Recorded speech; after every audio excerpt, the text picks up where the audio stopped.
এই দেখো, ঘুম থেকে উঠেই বর আমাকে সকাল সকাল দিয়ে দিল সারপ্রাইজ। বর বলল আজকে তোমরা যাও ঘুরে আসো মামার বাড়ি।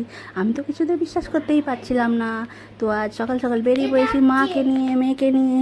মা ওখানে গিয়ে তো আমার মেয়ে দেখো না মুরগির বাচ্চা পেয়ে গেছে, আর সেইটাকে নিয়ে খেলতে শুরু করে দিয়েছে, ব্যাগে ঢোকাচ্ছে বৌমার সাথে।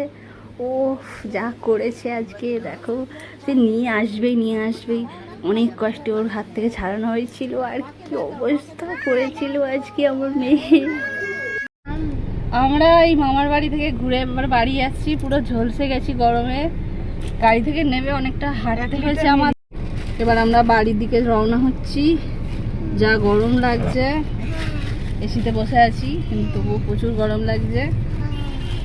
তো বাড়ি আসার সময় তো দেখো না মন খারাপ হয়ে গেছিলো, আর চারপাশের প্রকৃতি দেখতে দেখতে বাড়ি আসছিলাম। আমার মেয়ে তো বক বক করেই যাচ্ছিল কানের সামনে, মা গঙ্গা দেখবো। এই গঙ্গা দেখতে দেখতে বাড়ি আসছে আর বলছে দেখবো, অত তো দেখা যায় না, খুব আনন্দ।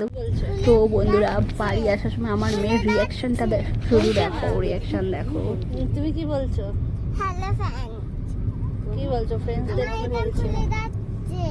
বলো আমি বম্মার বাড়ি গেছিলাম, এখন বাড়ি যাচ্ছি। হ্যাঁ হ্যাঁ বাড়ি যাচ্ছি বলো। এখন আমি বাড়ি থেকে যাচ্ছি। কালকে প্রচুর আনন্দ করেছি, প্রচুর মজা করেছি, আর প্রচুর খাওয়া দাওয়া করেছি। আজ তাই ওয়েট লসের জন্য এই সকাল সকাল ঠান্ডা ঠান্ডা সবুজ সবুজ জুস খেয়ে নিলাম।